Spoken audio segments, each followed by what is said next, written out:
tomar asiento.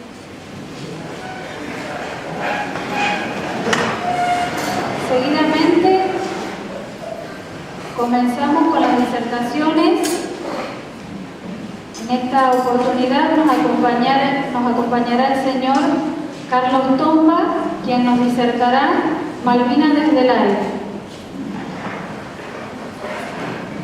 Es brigadier de la Fuerza Aérea Argentina, ingresado a la Fuerza Aérea en 1964, retirado en 1999.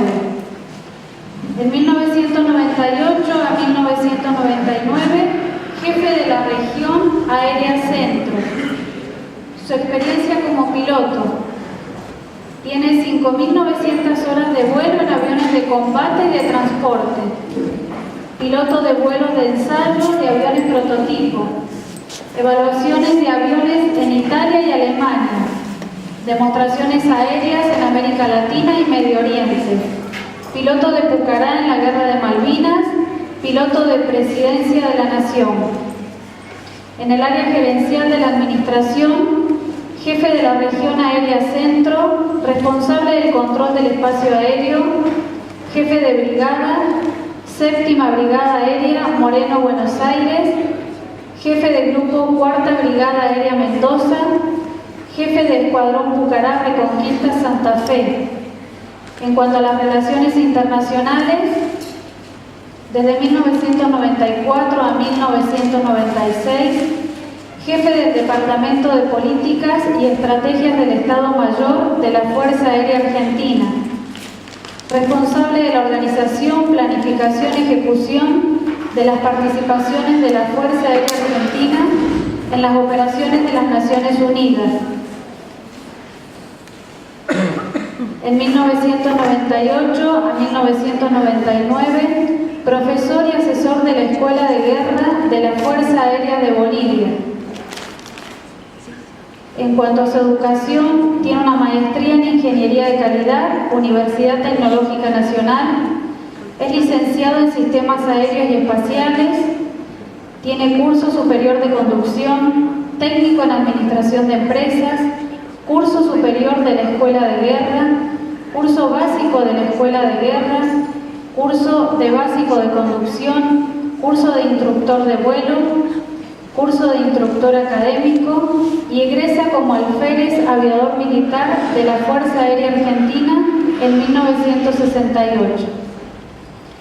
Fue condecorado por el Congreso Nacional con la medalla La Nación Argentina al Valor en Combate por el desempeño en la Guerra de Malvinas, condecorado por la Fuerza Aérea de Brasil, de Chile y de Bolivia. Con un cálido y fuerte aplauso recibimos al brigadier licenciado Carlos Tomba.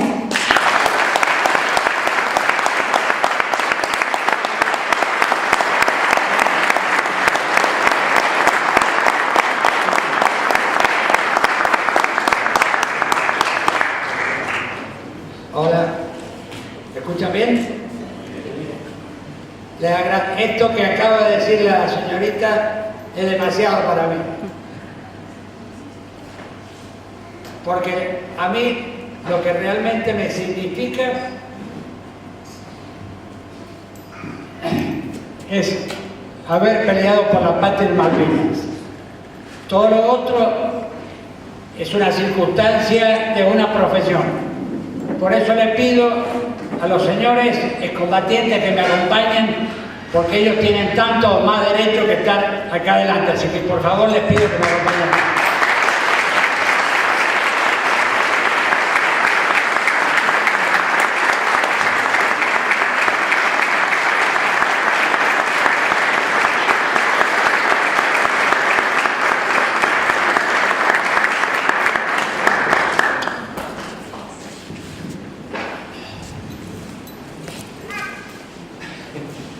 Soy sapo del propósito.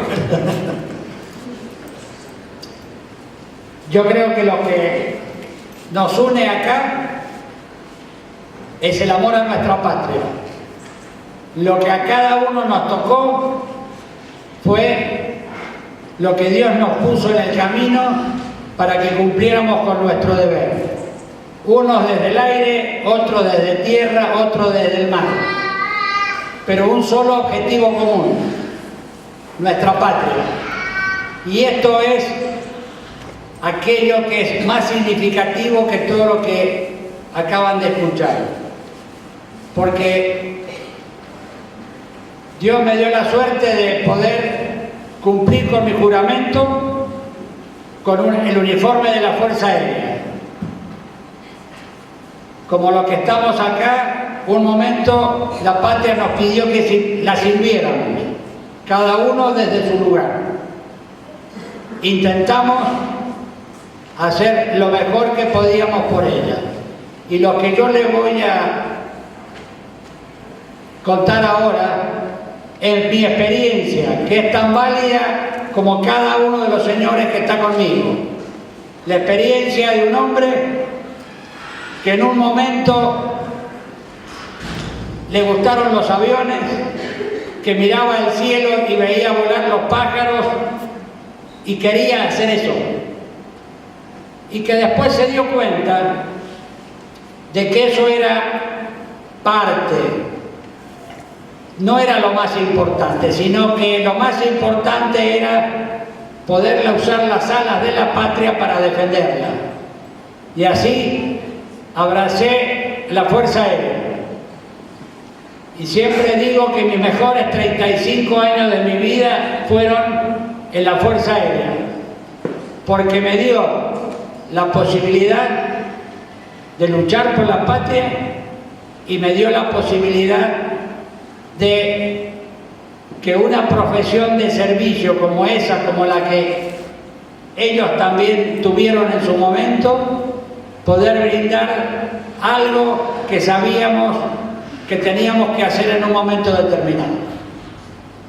Entonces, es mi experiencia, la experiencia de un hombre igual que ustedes, con el mismo corazón que ustedes,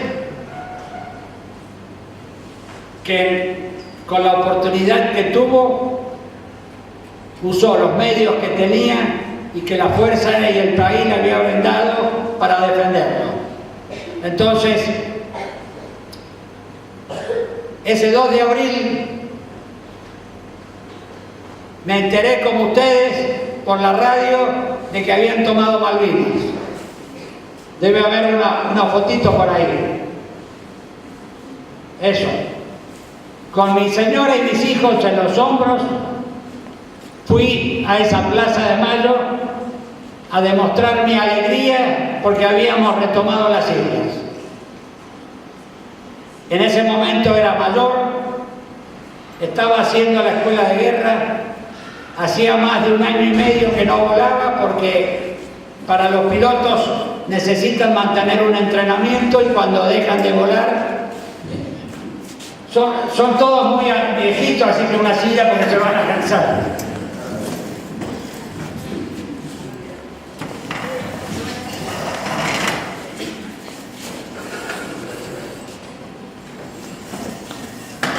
Así que ahí tomé conocimiento que habíamos tomado las islas. La alegría compartida con mi señora y mis hijos de que ese sueño se había hecho realidad. Como estaba haciendo un curso, mis superiores me destinaron a un Estado Mayor. Los Estados Mayores de la Fuerza Aérea es un grupo de oficiales que asesora a quienes tienen que tomar las decisiones en función de la experiencia que tienen en cada una de las áreas específicas.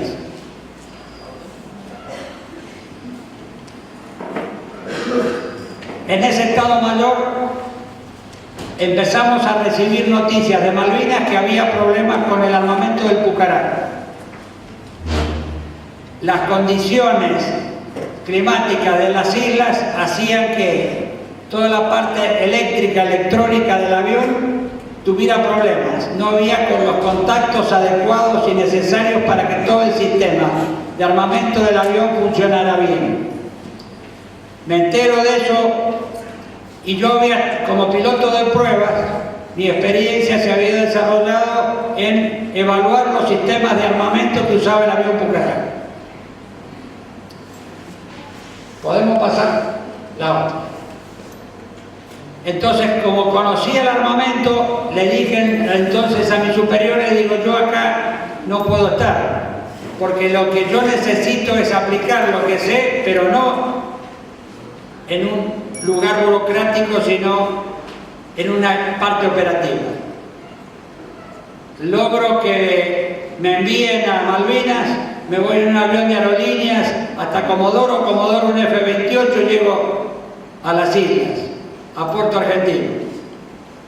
En Puerto Argentino, como era ya mayor y hacía mucho que no volaba, me querían dejar detrás en otro estado mayor. Logré que revertir esa orden porque mi lugar donde yo quería estar era junto con mis camaradas, algunos alumnos míos, con el escuadrón Pucará, que era el armamento con el cual yo me sentía más consustanciado por mi experiencia anterior. Y ahí me encuentro con el escuadrón Pucará. En las islas había una sola pista asfaltada de 1800 metros. Por las dimensiones de la pista no podían operar los aviones de combate porque era muy corta. Se intentó llevar plataformas de aluminio para extender esa pista. Parte se perdió en el mar, con lo cual no se logró extenderla. Entonces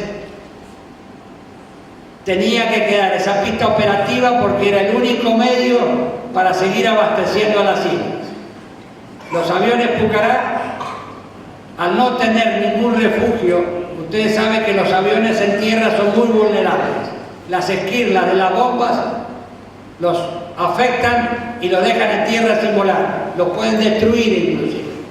Entonces, no se podían dejar todos los aviones en un objetivo como la pista del puerto argentino, que se presumía, como después se demostró, que iba a ser el principal objetivo de los ingleses, destruir la pista del puerto argentino, porque de esa manera, frente al bloqueo que se había definido en las islas, era tener poder, que las fuerzas argentinas en las islas quedaran sin ningún tipo de abastecimiento. Entonces se desplegó el escuadrón Pucará a la zona de Goose Green, Ganso Verde, que es la flechita esa, la flechita roja más finita, la gruesa es Puerto Argentino, la finita es donde estaba Goose Green. La siguiente, por favor. ¿Qué era Goose Green? Eso que ustedes ven ahí. Un pequeño poblado donde había no más de 300, 400 personas viviendo y que tenían un lugar que era el único lugar donde podían operar los aviones. Era un potrero que tenía 400 metros de largo y que hubo que bajar los alambrados, los extremos, porque la distancia final del potrero, que eran 400 metros, estaba en términos teóricos, decía que no podíamos despegar con el Pucará. Para hacerlo, la siguiente, esa es la base aérea Cóndor, que se crea con el despliegue de los aviones Pucará en la zona de Ganso Verde o Goose Green. La siguiente, por favor. Esa es una foto aérea de la zona de Goose Green. La siguiente, por favor. Y esa era la pista. Ese era el potrero, donde está la punta de la flecha. Como ustedes saben, la superficie en Malvinas, la turba, es una mezcla de arenilla, carbonilla, pasto, que cuando uno la pisa, sale agua. Cuando teníamos que operar un avión de 4.000 kilos, más el armamento, más el combustible, se nos enterraba el avión en la turba. Entonces, para poder operar teníamos que bajar la mitad de combustible y en los primeros vuelos usábamos ese potrero como si fuera la pista de un escalete. Es decir, poníamos los aviones en la huella porque era la única forma de poder despegar sin que se frenaran los aviones. La rueda se enterraba hasta que llegaba la piedra. Ahí se afirmaba, y una vez que logramos que la huella se profundizara hasta la piedra, poníamos los aviones sobre la huella para poder despegar. Pero pudimos.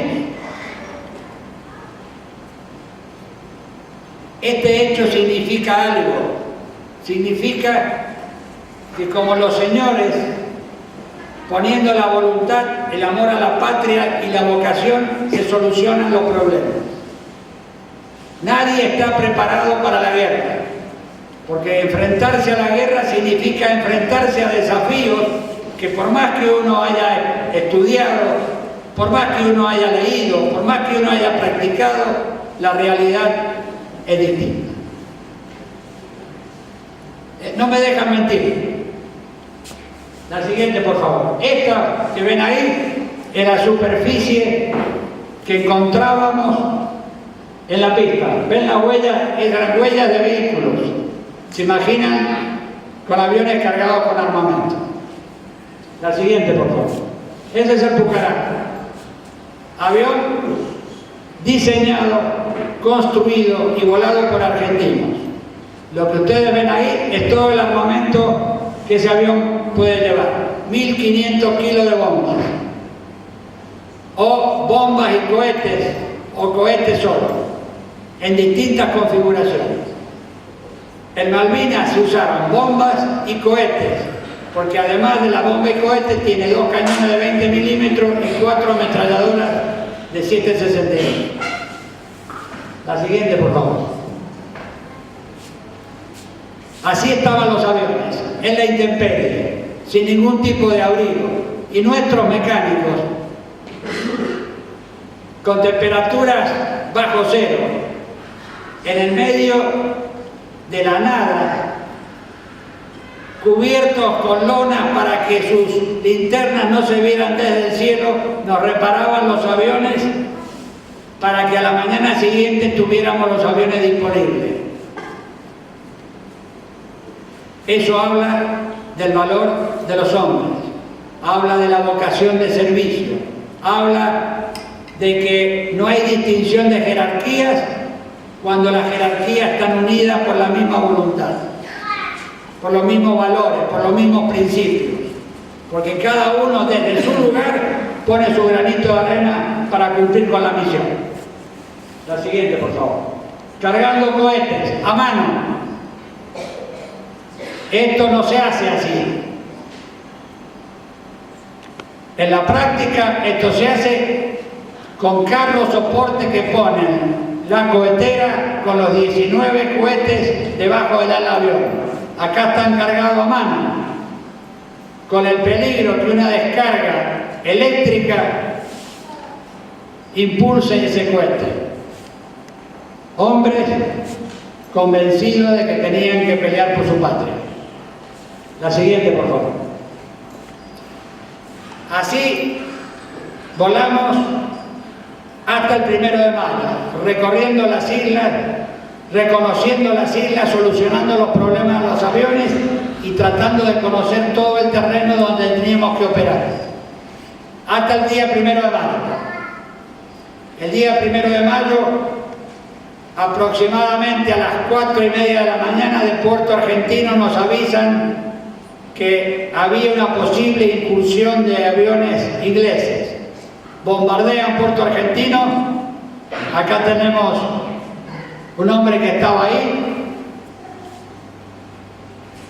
Nos alertan, bombardean. Nunca la pista de Puerto Argentino fue interdicta.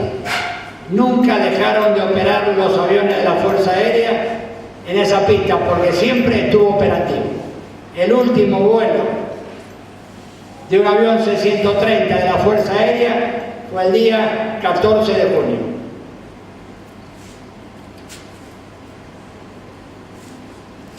Después del aviso del puerto argentino, teníamos los aviones listos para despegar. Como era un potrero, no teníamos iluminación, los aviones sin iluminación no pueden despegar. Los aviones estaban dispersos en el campo y el primer avión que iba a despegar mete la rueda de nariz en un pozo. Eso hace que se rompa la rueda de nariz y el avión que iba a despegar detrás de él, con el obstáculo del avión, con la rueda de nariz roto, no podía pasar porque no había una huella por donde pasar seguro. El radar que estaba en Ganso Verde nos avisa al puesto comando que estaba a 30 metros de la pista, nos dice: tengo un eco de radar. En la segunda vuelta del eco dice: no tengo más eco de radar. En el tercer giro de la pantalla de radar nos estaban bombardeando.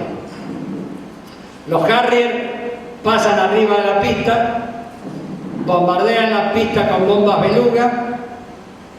Como resultado de eso muere el teniente Juquín, teniente, sentado arriba de su avión con los motores en marcha para poder, intentando despegar. Y 7 suboficiales que estaban tratando de sacar al avión que se le había roto la rueda de nariz y sacando los seguros del armamento del avión del teniente Juquín. Fue la primera toma de conciencia de que estábamos en guerra. En mis años de experiencia como piloto había tirado muchas bombas en los campos de tiro. No había visto nunca el efecto de las bombas en un ser humano. Y ahí tomé plena conciencia de que estábamos en guerra. Ver a los camaradas, subalternos y amigos destruidos por la bomba enemiga provocó dos cosas: mucho dolor por ver eso y a su vez mucha bronca que me dio fuerzas y que le dio fuerzas a muchos de los que estábamos para decir: estamos en guerra, nuestra patria nos necesita, tenemos que hacer lo posible y lo imposible para que las muertes de estos camaradas no sean más. Y nos dio esa fuerza nacida de la vocación, nacida de la creencia en un ser superior de nuestro Dios, la creencia de que la voluntad del hombre está por encima de sus vicisitudes. Los principios, los ideales, los valores hacen que el hombre surja de sus dificultades y de sus derrotas para fortalecerse y seguir luchando. La siguiente, por favor. De ese efecto quedaron varios aviones destruidos, producto del ataque. La siguiente, por favor. Esas son fotos de gente que estaba más alejada de la zona de la pista que lograron recuperarse después de la guerra. La siguiente, por favor. Esa es la bomba Beluga, bomba prohibida, prohibido su uso por la Convención de Ginebra. Es una bomba que lleva cerca de 800 bombitas chicas que se dispersan en el aire y que tienen submuniciones. ¿Qué es lo que se busca con eso? Con la submunición es provocar herida en la gente, que la saca fuera de combate, y destruir la mayor cantidad de material aéreo posible. La siguiente, por favor. Después de ese día y ver lo que estaba sucediendo, había gente mucho más joven que yo que estaba volando.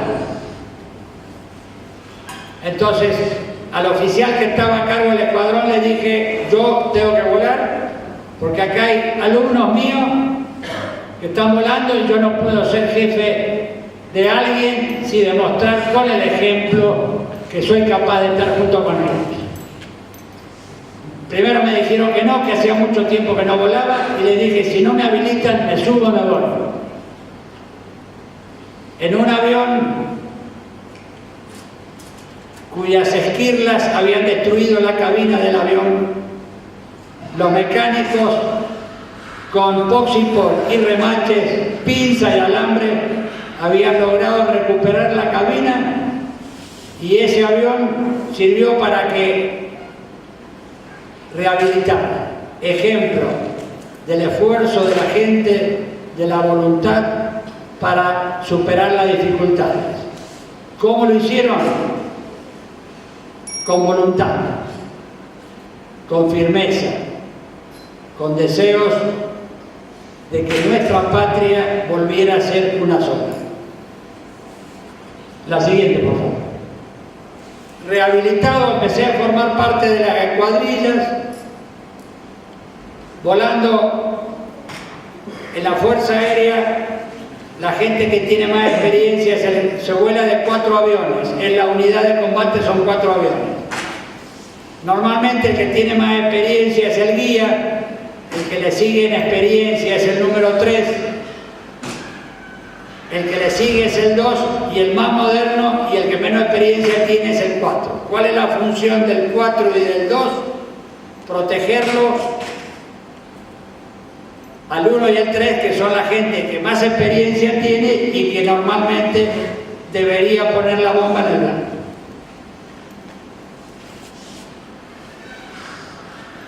Me uno a la escuadrilla como número 4 y el día 21 de mayo nos avisan de Puerto Argentino que tenían señales de un heli desembarco en la zona norte de las islas. En ese momento donde estábamos siendo bombardeados desde el estrecho, no sabíamos por qué, pero empezamos a ser sometidos a ataques aéreos más frecuentes y a cañoneo naval.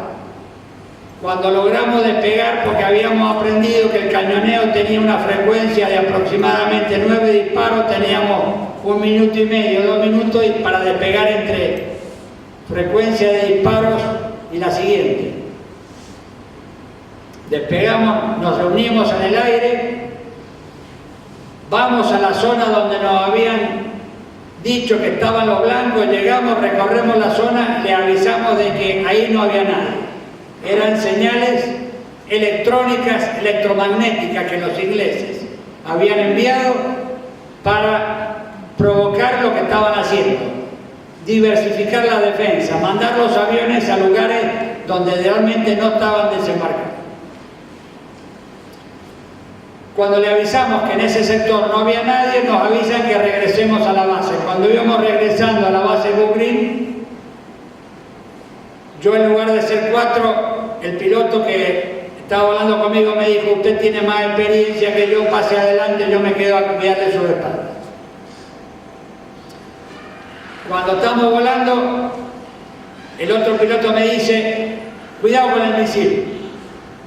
Yo miro para atrás y veo una estela de humo blanco que pasaba entre los 2 aviones. Nunca supe si era del suelo hacia el aire o del aire hacia el suelo. Pasó el misil entre los 2 y gracias a Dios no pasó nada. Llegamos a la base y desde la ROA es una organización que usa la Fuerza Aérea, se llama Red de Observadores Adelantados.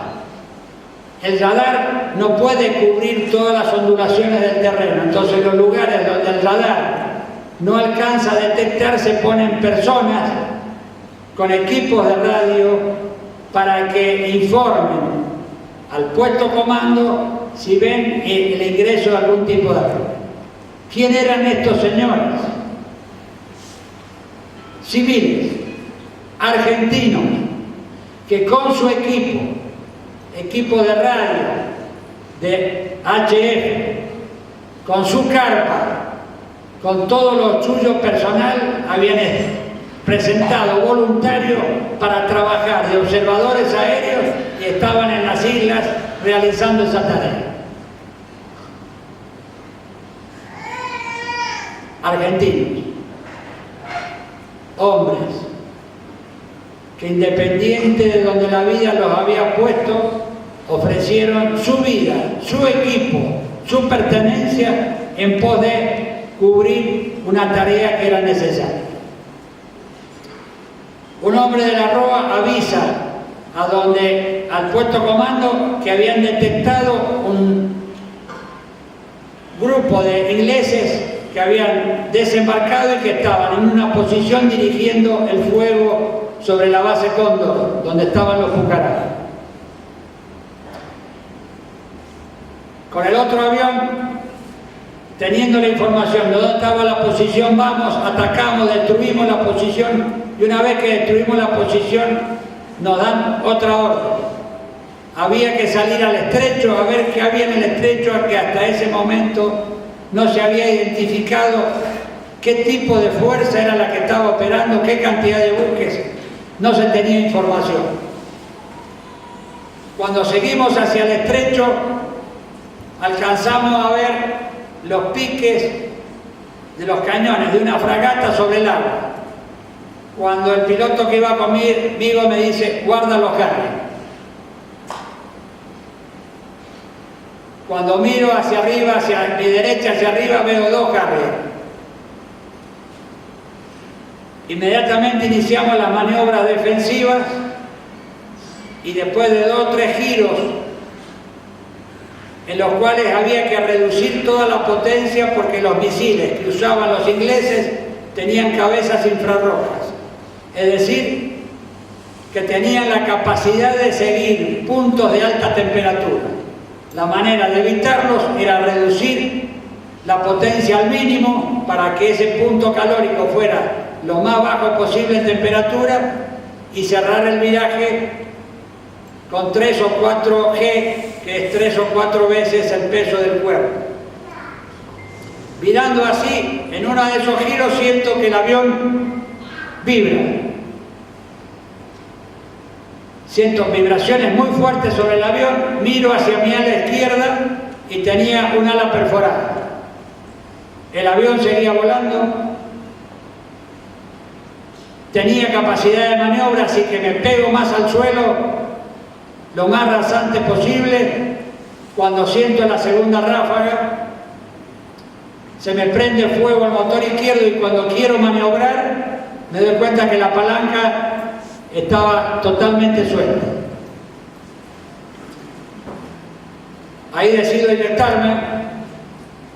Lo que me acuerdo es del momento que tiré la palanca de eyección y me vuelvo a tomar conciencia en el momento que siento que el paracaídas me sostiene, miro hacia el suelo y estaba tocando con los pies el suelo.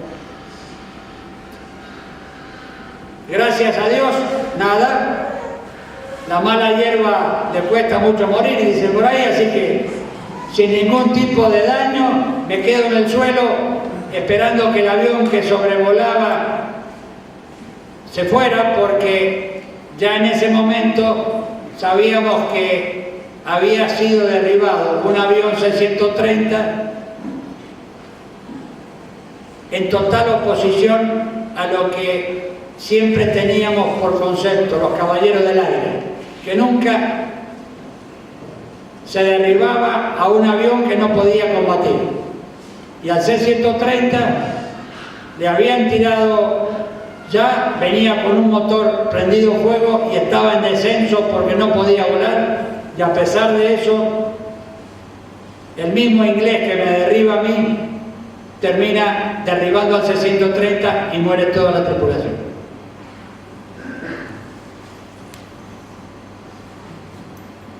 Después de la inyección, el asiento inyectable tiene debajo del asiento propiamente dicho una pequeña caja de supervivencia donde va un poco de chocolate, un poco de agua, un poco de sopa, que es para que el piloto pueda tener supervivencia frente y por un tiempo determinado tener algún tipo de alimento. Esto era más o menos a las 11:30 de la mañana. Empiezo a caminar hacia donde estaba la base, o yo pensaba que estaba la base. Como a las 6:30, 7 de la tarde ya empieza a oscurecer, era medio de noche. No tenía ningún equipo especial. Lo único que tenía debajo de mi buzo de vuelo era un pijama que mi señora me había dado para llevar a Malvinas. Veo una casucha en el horizonte y era la única forma de poder pasar la noche. Me acerco, no había nadie, entro a la casucha cuando siento el ruido de un helicóptero. Los helicópteros de la Fuerza Aérea tienen un sonido muy especial, el UH-1H, quienes lo han escuchado acá de los camaradas saben que tiene un sonido muy especial. Era un helicóptero nuestro, distinto al de los ingleses. Salgo, tiro una bengala, espero un rato afuera, el helicóptero no se acercaba, me vuelvo a meter adentro, sigo escuchando el ruido, vuelvo a salir, vuelvo a tirar la bengala y ahí siento que el ruido del helicóptero se acerca. Era de noche. Un teniente, contrariando las órdenes que se le había dado, arriesgó su vida por rescatar a un señor que no conocía. Un camarada que arriesga su vida por otro hombre para rescatarlo.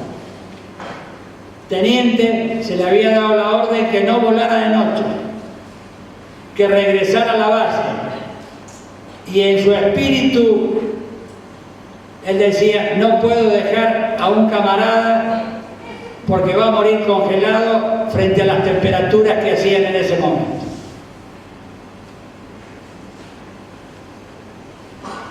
Gracias a Dios, me rescató, volvimos volando de noche, no sabíamos dónde quedaba, pero un joven teniente, más de 10 años más joven que yo, no dudó en salvar a un camarada. ¿Cómo se llama? Luis Longano, hoy comodoro. Volvimos juntos, entre los dos abrazados nos tomamos la última botellita de ginebra que quedaba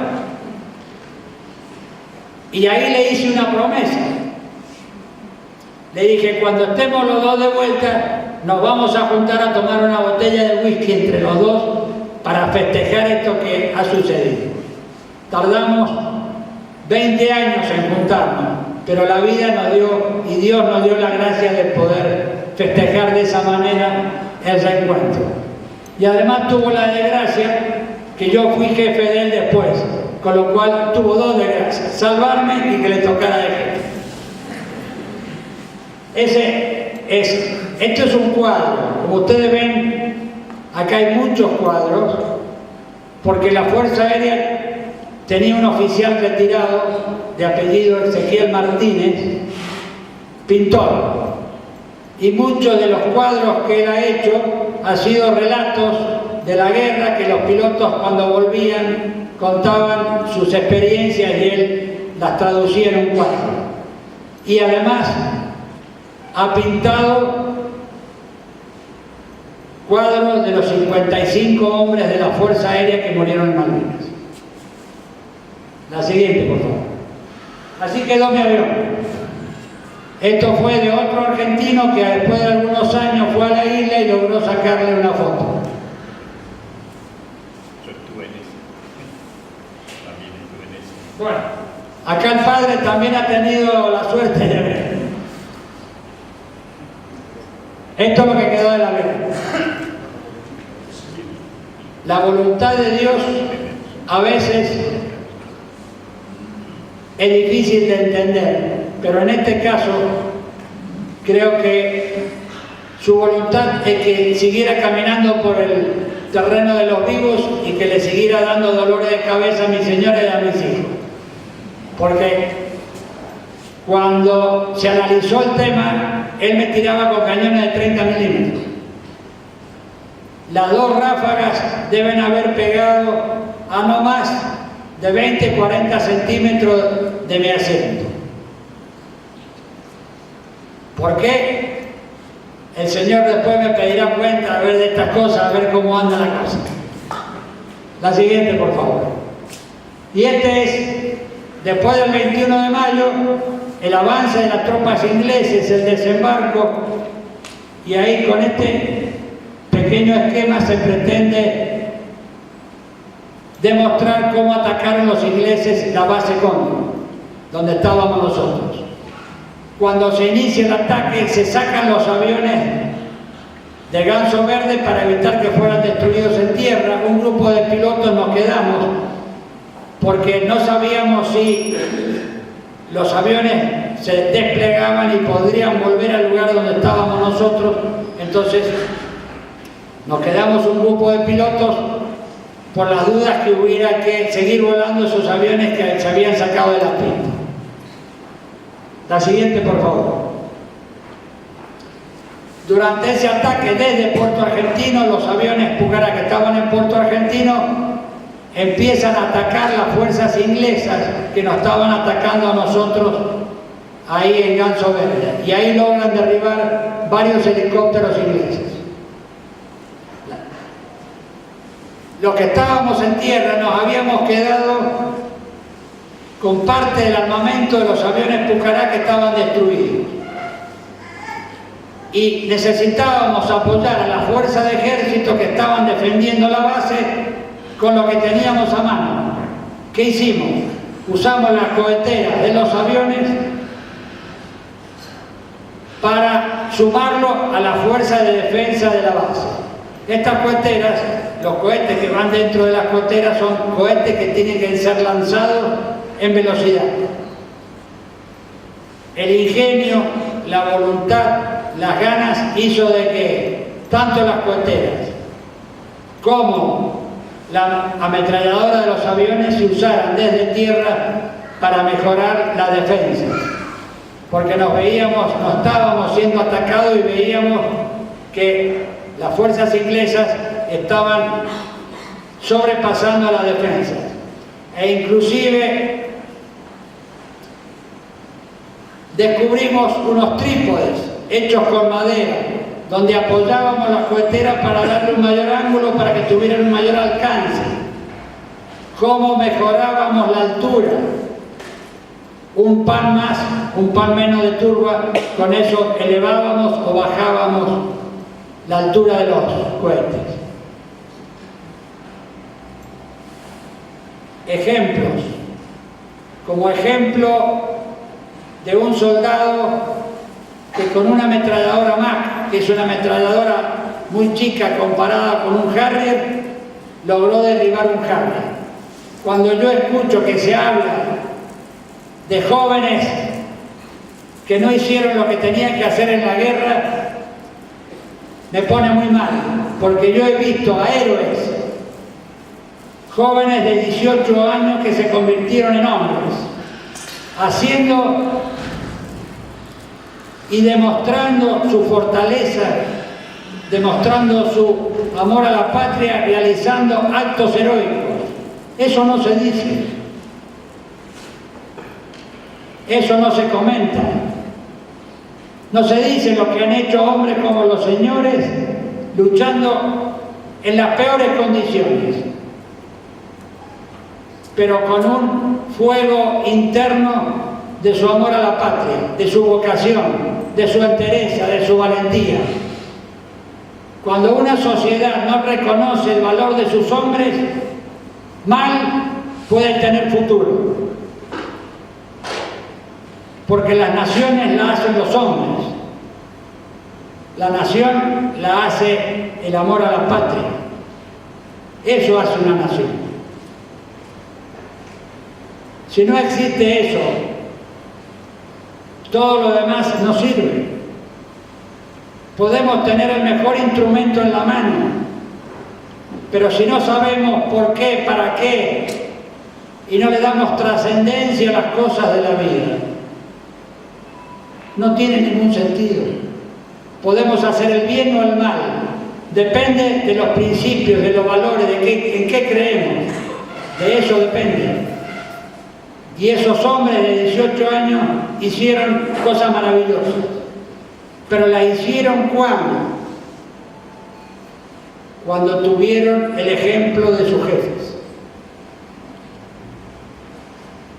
Entonces, no hay que mancillar a los hombres, a los jóvenes hombres de la guerra. hay que decir la verdad. Y la verdad es que hubo ejemplos, hubo héroes, pero también hubo gente que no dio el ejemplo. Y la única manera, creo yo, de encontrar nuestro camino es sabiendo la verdad. Y en la guerra se cometen errores. Y en la vida se cometen errores. ¿Eso es lo importante? ¿O lo importante es saber superarlos, enfrentar los desafíos, tener fe en Dios y darle para adelante? Eso es lo trascendente. Eso es lo que sirve. Lo otro es para satisfacer intereses individuales y no los intereses de la patria. La siguiente, por favor. Gracias.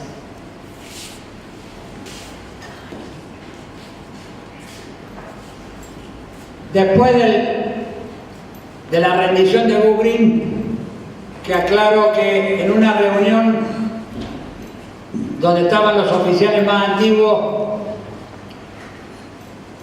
hubo gente que dijo de rendirse y yo todavía no me he rendido ni me rendiré nunca. Pero la rendición se efectuó, eso que ustedes ven ahí, un grupo de prisioneros. De ese grupo a un grupo de personas nos separaron del resto, donde había gente de la Armada, gente del Ejército y gente de Fuerza Aérea. Y forman un grupo de 12 personas. A ese grupo de 12 personas nos meten en una habitación en San Carlos de 3x2, donde había una bomba argentina de 250 kilos sin explotar. ¿Se imaginan una bomba de 250 kilos a 3 metros? No teníamos mucha opción, salvo rezar y que no explotara. Así nos tuvieron varios días a agua, sin darnos nada de comer. Y dentro de la misma habitación y hay damas, y lo voy a contar porque creo que hace al tema, teníamos nuestro baño dentro de la misma habitación. Un tacho de 200 litros cortado por la mitad. Y ahí teníamos que hacer nuestra necesidad. Como ustedes saben, todos tenemos determinados pruritos. Y como no íbamos al baño, tuvimos que ponernos de acuerdo en decir, nos damos todo, le ponemos toda la espalda al Señor que va al baño y empezamos a cantar de manera tal de que tuviera la amplia libertad de poder ir al baño, porque si no, nos íbamos a terminar enfermando todos. Así fuimos superando los obstáculos. Nos empezaron a dar de comer una lata de paté foie. Como no sabíamos si al día siguiente nos daban otra, comíamos la mitad y guardábamos la mitad. Si al día siguiente nos daban otra, terminábamos de comer esa otra mitad y nos guardábamos la otra entera. Hasta que después de 2 o 3 días nos pasaban una revista, nos sacaban todo lo que habíamos ahorrado y empezábamos de nuevo. Experiencias a nivel humano, experiencias a nivel profesional. Hombres enfrentados al desafío de sobrevivir, pero no sobrevivir porque sí, sino sobrevivir para algo. Porque teníamos una familia atrás que nos esperaba, porque teníamos una patria a la cual teníamos que todavía seguir sirviendo y porque no queríamos quedarnos solo con eso. Y de ese grupo, la siguiente por favor. Los 12 del patíbulo es uno de los señores de ejército que estaba en este grupo, dibujante él. Como teníamos muchos ratos de ocio mientras estábamos prisioneros, hizo este dibujo que yo tengo un recuerdo con mucho cariño porque nos acompañó hasta el último día que estuvimos prisioneros, que fue el día 14 de julio cuando volvimos. Dice el dibujante que ese bigotudo que está adelante soy yo. No sé si es cierto. La siguiente, por favor. Para un piloto y para un oficial fueron dos momentos los más tristes que yo viví en Malvinas. O mejor dicho, dos, que son tres.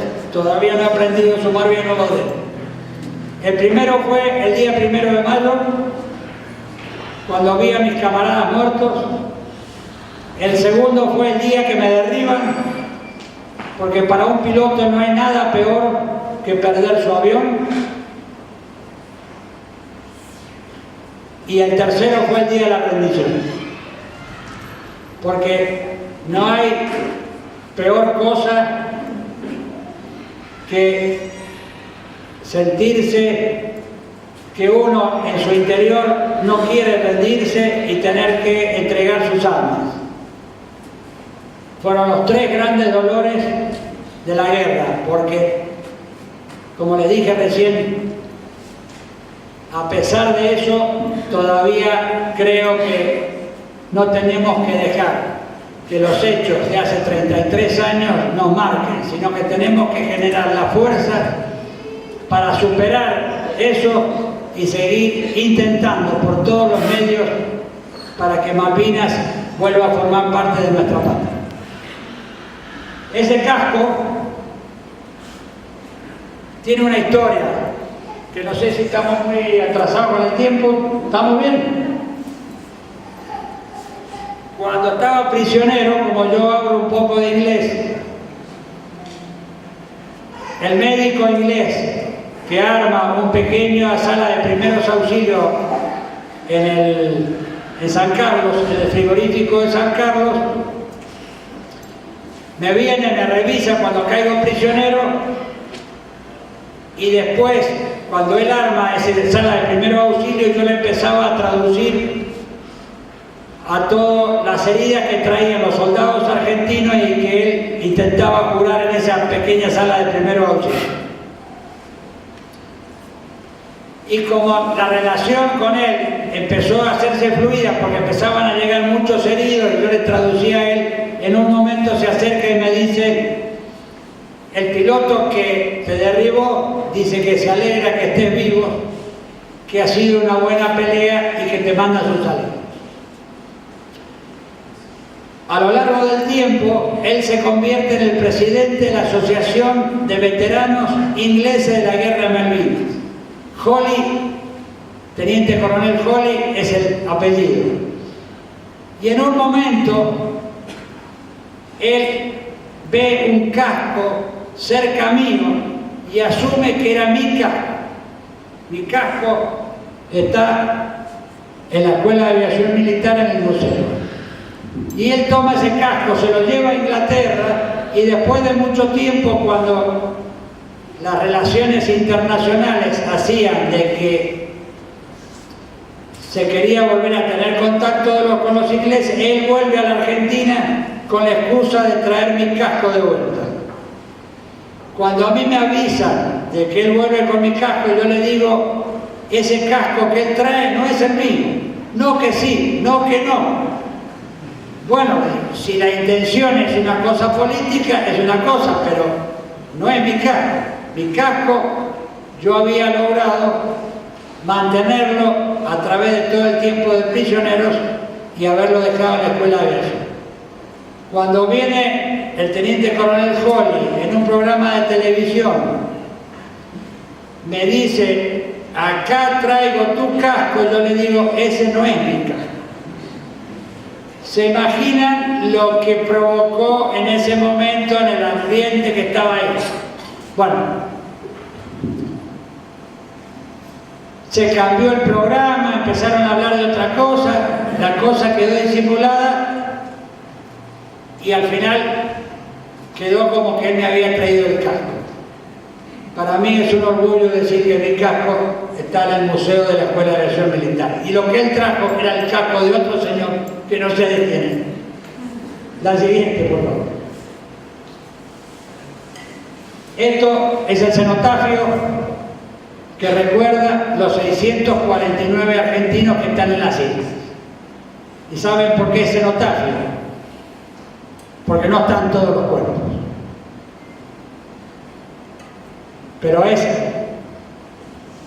el monumento a nuestros hombres, el monumento del recuerdo, que no tenemos que olvidarnos que 649 argentinos fueron a darlo todo sin pedir nada a cambio. Su amor a la patria fue lo que los llevó a entregarse en pos de ella.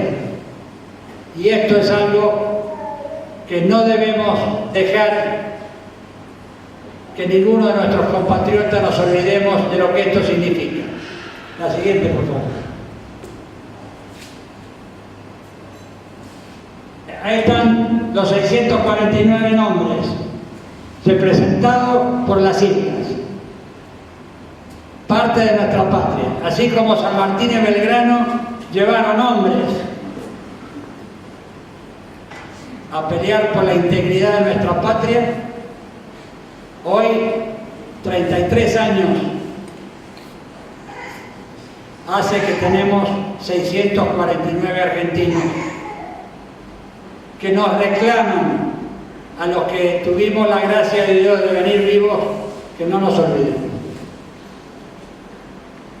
Y esto tal vez sea la tarea más importante de todos los veteranos de guerra a nuestro regreso. Hacer todo aquello que esté en nosotros para reivindicar a los principios, a los valores, a los ideales que hicieron que esos hombres quedaran en Malvinas. La siguiente, por favor. Esto es el pensamiento de un viejo guerrero. Dice: si peleaste solo por tus ideales, los valores y principios en los cuales se formó la patria, si jamás dañaste a un inocente, si jamás te apropiaste de lo que no te pertenecía, si diste todo de ti, entonces peleaste con honor por tu patria. La siguiente pregunta. Y acá están los 55 hombres de la Fuerza Aérea que murieron, oficiales, suboficiales y soldados. Yo no hago distinción, porque creo que los hombres estamos por encima de la jerarquía. Los valores y los principios están por encima de los hombres. Y eso es lo que tenemos que rescatar. Hombres, valores, principios, ideales. Eso es lo que va a sostener y lo que va a ser la simiente de nuestra patria en la medida que sigamos luchando por ellos. La siguiente, por favor. Y esto lo escribió un argentino,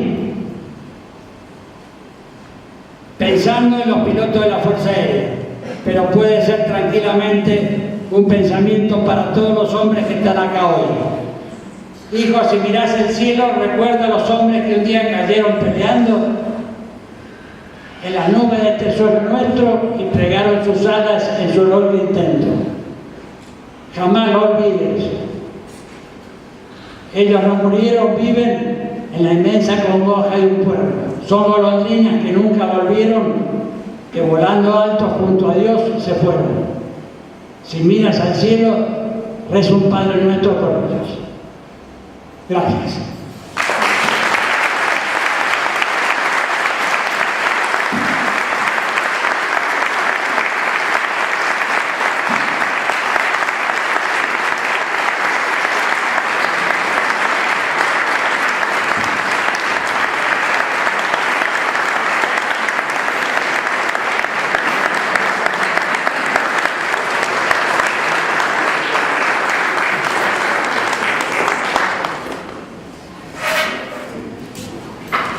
Si alguno desea hacer alguna pregunta a Carlos, está a su disposición.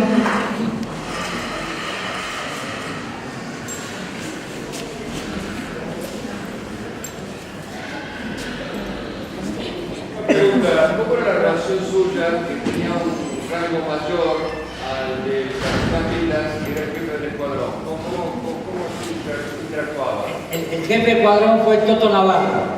El mayor Navarro era el jefe de escuadrón. ¿Cuál era el cargo de Vilas? Vila era el segundo. Ah, ok. Como yo no estaba dentro de la orgánica, yo empecé a volar de número 4, es decir, porque no estaba dentro de la orgánica y no estaba en la unidad operativa. Yo venía de 1 año y medio de estar estudiando, por eso que con el Toto Navarro yo le dije, Toto, habilitame. Me habilitó y empecé a volar como el más joven de todos los pilotos. Una gran muestra de humildad y grandeza. ¿Qué piensa hoy de la cuarta brigada aérea como la ha dejado el gobierno de turno?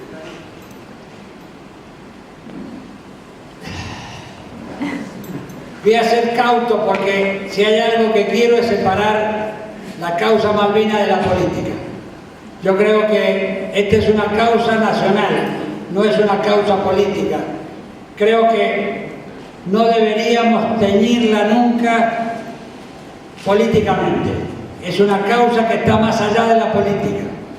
En este caso, creo que desde Malvinas para acá, muchos gobiernos, sin distinción de color, han tratado de menospreciar la causa de Malvinas. Han ocultado a su gente, han maltratado a su gente, no le han dado, como mencionaba, iluminados por el fuego, los niños de la guerra. Son mentiras. Acá hay señores que me pueden contradecir lo que digo. Cuando un hombre tiene un jefe que da el ejemplo, el hombre es capaz de hacer actos heroicos. Cuando eso no sucede, puede hacer cosas que no debe también. Pero esta es la verdad. La verdad es que frente a la vida o a la muerte, el ser humano reacciona de maneras distintas. Y yo voy a contar un ejemplo porque lo he vivido en carne propia. Yo he tenido 2 compañeros. Uno que en la guerra dijo, no puedo más, porque tenía a su señora enferma con cáncer, se presentó a su jefe y dijo, no puedo más, no quiero salir porque no voy a tirar la bomba en el blanco, arriesgándose a hacerse un tribunal que podría haber llegado al fusilamiento por haberse negado a realizar una misión. Pero tuvo la valentía, por no poner otro nombre, de decir no puedo más. Ese señor merece mi mayor respeto. Y no otros señores que ocultando su cobardía, y digo cobardía en todo el sentido de la palabra, no cumplían con la misión que se les había dado. Para mí, el cobarde no tiene perdón. El hombre que dice no puedo más y afronta las consecuencias merece mi respeto. Pero el cobarde no merece respeto, porque de la cobardía del hombre es la muerte de otros. Y en la guerra, aquellos que tenemos un uniforme no podemos darnos el lujo de ser cobardes. Y si sucede, ese hombre debe ser denostado, debe ser dado de baja porque no merece llevar un uniforme. No sé si soy claro. ¿Cómo fue su regreso a la Argentina después de esto? ¿Y cómo ves la movilización ahora en la actualidad? Mi regreso fue el último barco el día 14 de julio. Mi señora había ido a buscarme varias veces y ya estaba contenta porque veía que yo no volvía. Y dijo, por fin me libero de este. Estaba con una sonrisa, me decían, la gente que volvía me decía, tu señora está con una sonrisa verde. Bueno, no fue así. La verdad que hubo tres cosas que me sostuvieron durante la guerra. Primero, mi fe en Dios. Segundo, el amor a mi familia. Y tercero, el amor por la patria. Sin eso, no creo que hubiera podido hacer lo que hice. No sé si fue mucho o poco, pero intenté hacer lo máximo que podía. Y el día de mi regreso, ¿cómo habrá sido que confundí mi hija menor con una sobrina que tenía mucho más años que mi hija? Así que se imaginan, estaba un poco perdido en el tiempo. Pero, bueno, llegué a casa, le dije a mi señora, está acá, no quiero salir, necesito quedarme en casa, por 3 días no pude salir a la calle. Y mi señora me preguntó en esos días qué pasó en Malvinas. Y yo le dije, negrita, mi señora es pelirroja, pero cariñosamente le digo negrita, pasó lo que somos los argentinos. ¿Y qué somos los argentinos? Hay un grupo de argentinos que quiere a su patria, que lucha todos los días, que pelea todos los días, que labura todos los días para tratar de ser hombres de bien y que con su construcción construir un país distinto. Hay otro grupo de argentinos que se sube al balcón, ve el trabajo de los otros y trata de sacarle rédito al trabajo que hacen los otros. Y hay otro grupo de argentinos que lo único que hacen es ponerle palo en la rueda para que la cosa no funcione. En Malvinas pasó lo mismo. Tristemente pasó lo mismo. Y esto es algo que creo que tenemos que saber. La verdad, decía alguien por ahí, nos hace libres.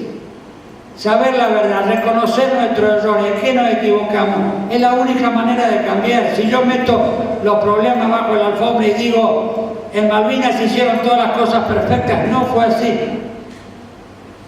Nos equivocamos, hicimos cosas mal, porque no nos habíamos practicado, porque no nos habíamos preparado de cuenta, por lo que fuera. Pero hicimos cosas mal. Y esas cosas, para las sucesivas generaciones, Dios no quiera que haya otra guerra, porque si hay alguien que no quiere la guerra son los que sabemos lo que es una guerra. Pero la forma de que las sucesivas generaciones no cometan los mismos errores es decir la verdad. Hubo errores, gente que se equivocó, gente que no hizo lo que tenía que hacer. Hubo héroes, las dos cosas. Pero poner las cosas arriba de la mesa para que todos aprendamos, para que nuestro país aprenda de sus errores y no nos sigamos equivocando todos los días. Y no me quiero meter en el camino que me lleva el Señor, no quiero hablar de política, pero sí quiero rescatar que me parece que es lo más importante, que es el hombre es lo que el hombre cree. ¿En qué cree? ¿Cuáles son los valores? ¿Cuáles son los principios? ¿Cuáles son los ideales? Eso es lo que nos hará distintos algún día. Si unimos en nuestra patria, en nuestra nación, los sentimientos de todos los argentinos en pos de un ideal común. Malvinas es un ideal común. No tenemos que politizarlo. No tiene que tener ningún color político. Nuestra patria, la patria de nuestros padres, no tiene que tener color político. Tiene que ser la suma del sentimiento de todos los argentinos que luchamos todos los días por ser un poco mejores. Señora. ¿Qué algo es cierto acerca de la casi ganar la guerra? Yo sigo convencido hoy que estuvimos a 3 días de ganar la guerra. Nicolás puede decirme la de eso. Lo dicen los ingleses. ¿Y qué consecuencia podría haber tenido esta situación? Inglaterra tuvo pérdidas inmensurables en la guerra de Malvinas. Yo estuve estando prisionero, como hablo un poco de inglés, estuve hablando con los ingleses que me tenían prisionero. De eso debo decir de que en el caso de los pilotos que nos veían de buzo de vuelo, el trato nunca fue de una manera tal que nos sintiéramos vejados, ni mucho menos. Y le preguntaba, ¿por qué vinieron a Malvinas? No sabían, no saben ni dónde estaba Malvinas, ni quién era Malvinas. Vinieron, en la mayoría de los casos, porque cobraban 400 veces más su sueldo. Cuando yo le decía, yo pongo parte de mi sueldo para apoyar la guerra de Malvinas, me miraban como diciendo, ustedes son marcianos. ¿Cuál es la consecuencia? Nuestra patria estaría hoy integrada de una manera distinta. Porque de haber logrado superar esos 3 días, creo que hoy seríamos una nación distinta.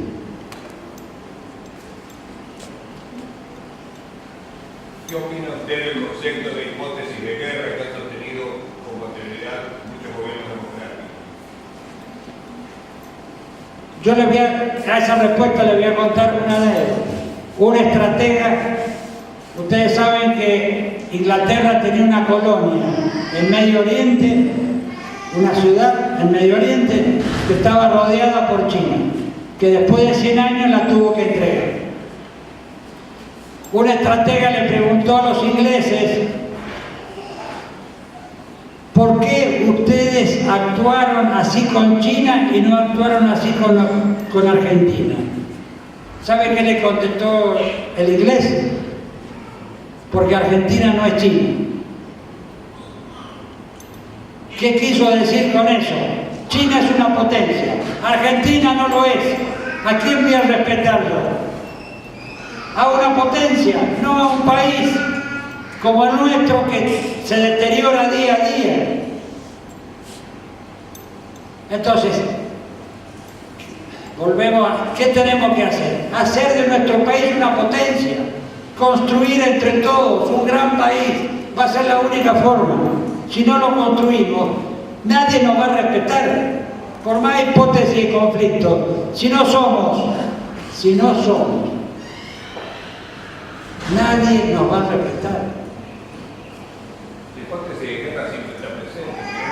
Bueno, pero es que los últimos gobiernos han anulado toda la hipótesis de guerra. Es decir, y no quiero entrar por favor en temas políticos, pero si la gendarmería que tiene que custodiar la frontera está custodiando los barrios, ¿quién está en la frontera? Si las Fuerzas Armadas no tienen aviones para volar, ¿quién cuida el espacio aéreo? Si los radares que están en el norte operan 4 horas por día porque no tienen plata para seguir operando, ¿quién custodia la frontera? Sí. ¿Cómo podríamos hacer nosotros los jóvenes para bajar a nuestro héroe y esa gente?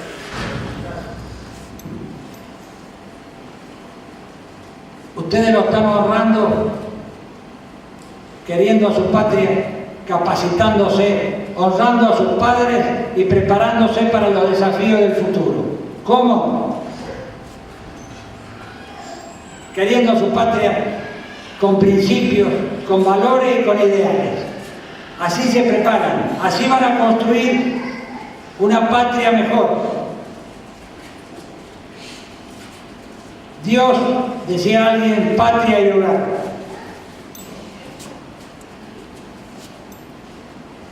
Sí. Quería preguntarle qué importancia tenía que Dios antes, durante y después de la guerra, en caso particular. Yo he sido creyente desde mi cuna. No he sido un buen cristiano. No he cumplido con todas las normas que la cristiandad o el hecho de ser un buen cristiano me exige. Pero sí creo firmemente en Dios. Ha guiado mi vida antes, durante y después. La guía de mi vida ha sido también controlada por mi Señor.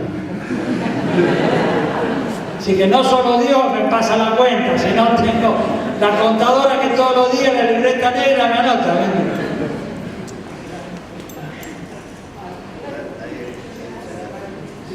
He escuchado durante mucho tiempo cosas notables de los pilotos argentinos en cuanto a estrategia en la parte de guerra, aprovechando que usted es un hombre de la fuerza, con mérito suficiente.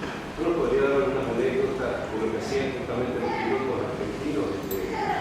Bueno, yo creo que la característica particular de la Fuerza Aérea es que los que volamos somos pilotos, somos oficiales.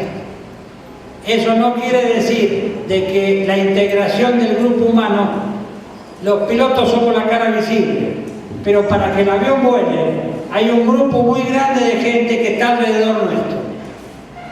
Y como la vida está muy interrelacionada, se genera una cierta camaradería que en otras fuerzas, por distintas circunstancias, no hay.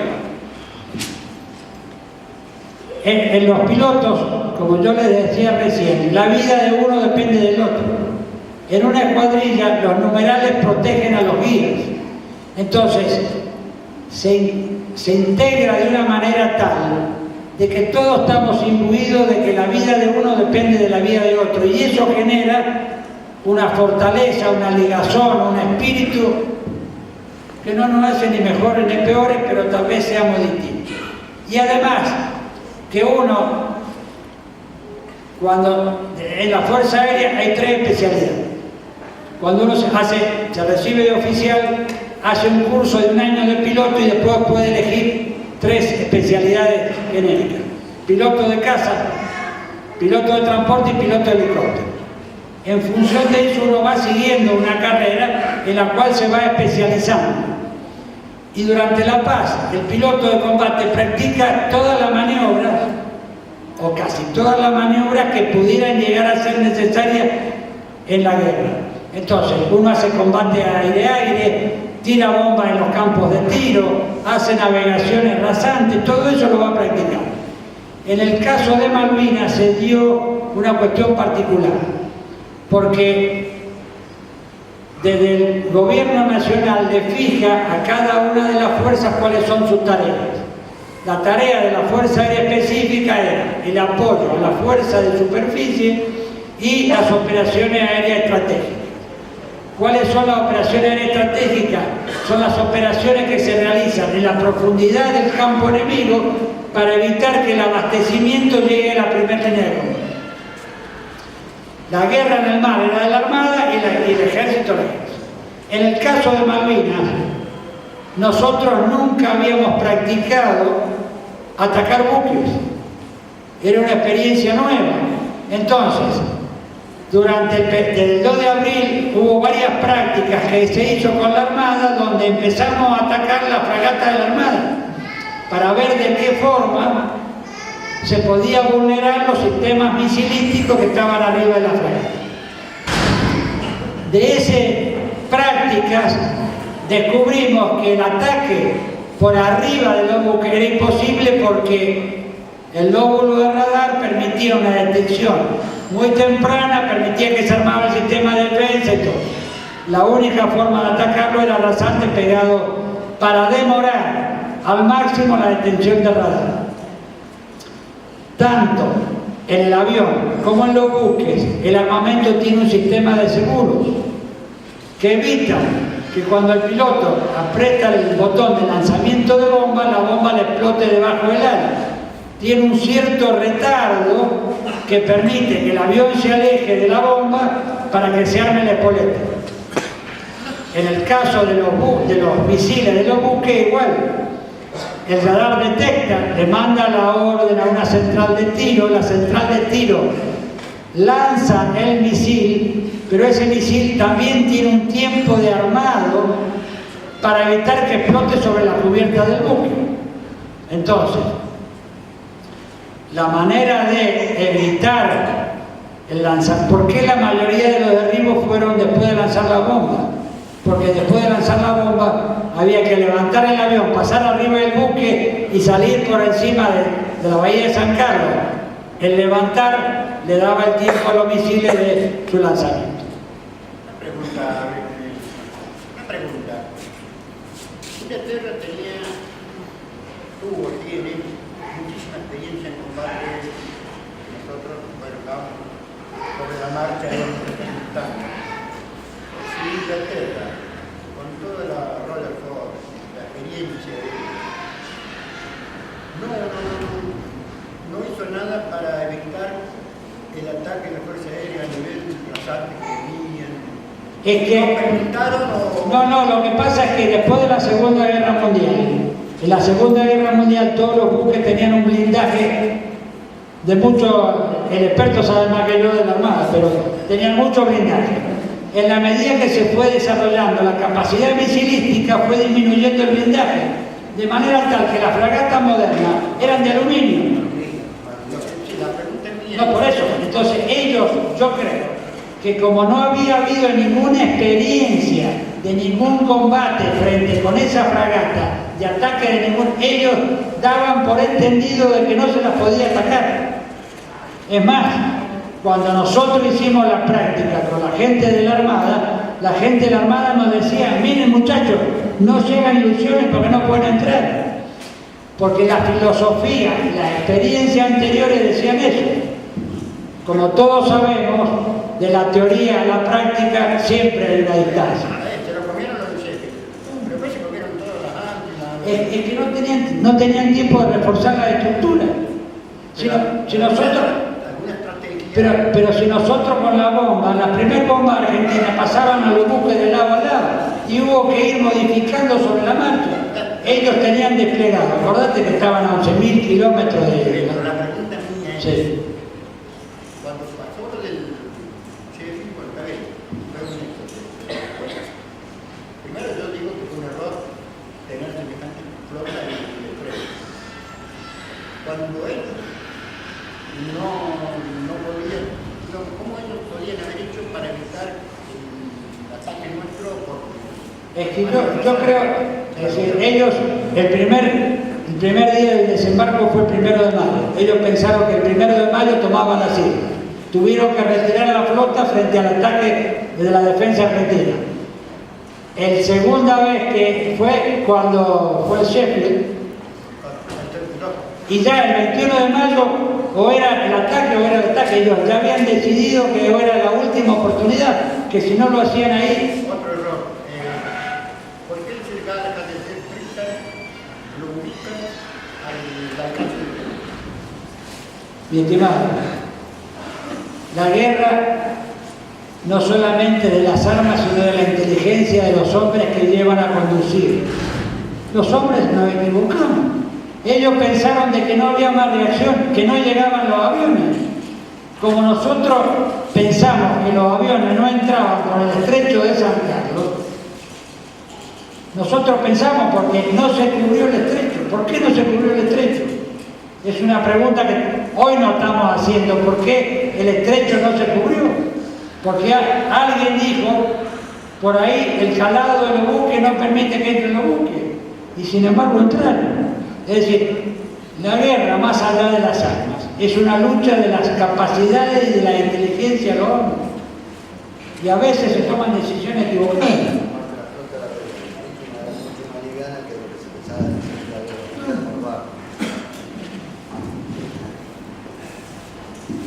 ¿Alguna otra pregunta?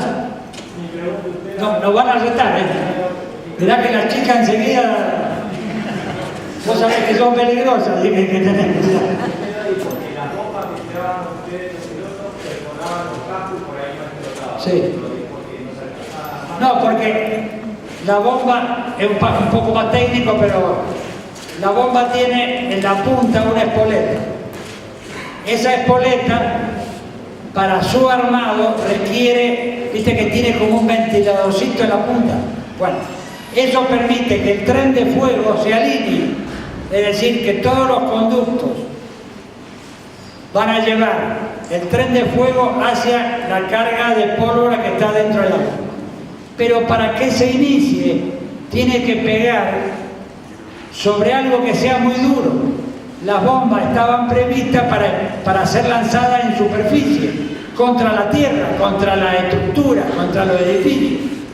Al ser tan blandos los buques, la espoleta no encontraba la resistencia suficiente como para explotar. Entonces, salvo las que encontraron la superestructura de los buques, explotaron, el resto pasó de largo. Hasta que nos dimos cuenta de eso y empezaron a modificarse las espoletas, pero el primer tiempo se lanzaban las espoletas que teníamos y eran espoletas preparadas para que encontraran superficie de mucha resistencia. el buque de poca resistencia pasaba en el lado.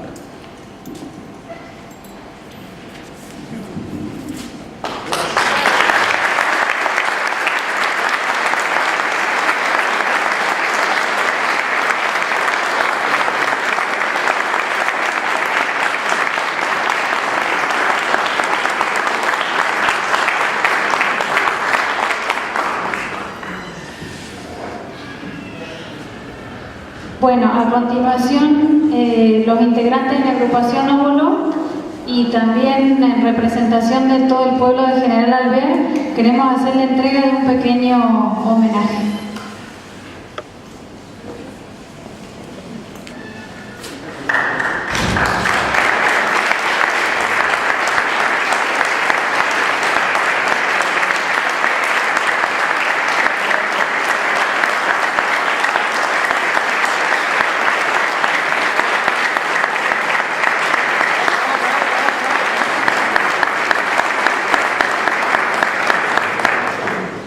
Bueno, y nos vamos a tomar un recreito de 10 minutos.